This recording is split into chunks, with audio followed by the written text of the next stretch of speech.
अनेक आम अच्छु ए प्रकार जो माने कि आम भावुचु कि आज देखी काल की भी देखी पहर दिन भी देखी मासे देखिली आउ गोटे मास भी देखी पारिबी आउ गोटे वर्ष मध्य मु प्रवेश करि पारिबी जन्म आज पर्यंत मु बढ़ी आसी किंतु एबे पर्यंत मते किछि अनिष्ट हे नाही मो प्रति विपद घटी नाही तो मु एमती सारा जीवन बंचीबी बोली आम भावुचु किंतु आपण टिके आपण चतुर्पार्श्व देखंतु मोर प्रिय माने आपण चतुर्पार्श्व टिके देखंतु आपणकर लोक मानकु देखंतु केते जण आज आपणक सहित रहितिले केते जण आपणक सहित जन्म हितिले केते जण आपणक सहित साथी बंधु कि से माने विभिन्न प्रकार कार्य करथिले आ आज से माने आपणक सहित छंती कि नाही आपण आश्चर्य हे जिवे अनेक लोक अछंती जो माने कि आमानको सहित थिले किंतु अनेक लोक माने आज आमानको सहित थिबा लोक माने आ पृथ्वी पृष्ठ रे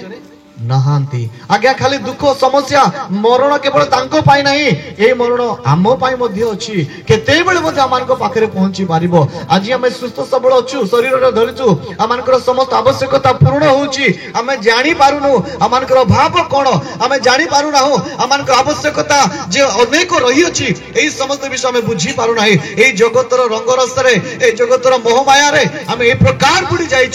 बुडी जाइछु कि निजर जीवन विषय रे भाबिबा पई आमानक पाखरा समय नाही आज टिके आपण हॉस्पिटल विषय भाबंतु आज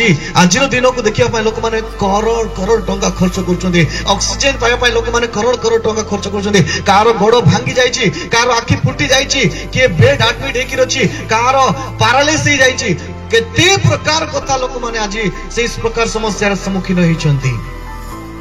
आपण समान को जाय के पचारंतु कि जीवन रो मूल्य कोन अटे से माने आपण मान को बुझेबे आमे तांको ठारू भलो नाही जे आमे आज सुजोग पाइछु आमे तांको ठारू पवित्र नाही कि जे आमे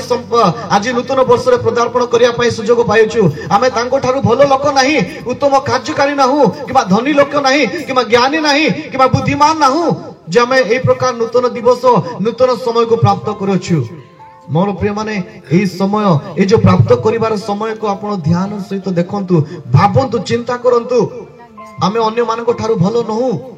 अन्य मानको ठारू आमे ज्ञानी नाहु अन्य मानको ठारू आमे पवित्र नाहु आज जदि आमे बंची अछु जदि जीवित अटु तबे केवल परमेश्वरकर दया सकाश अटु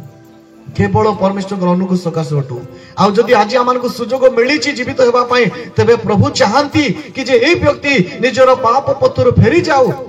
एई व्यक्ति निजर समस्त पापर स्वभाव ठारू अलगा हो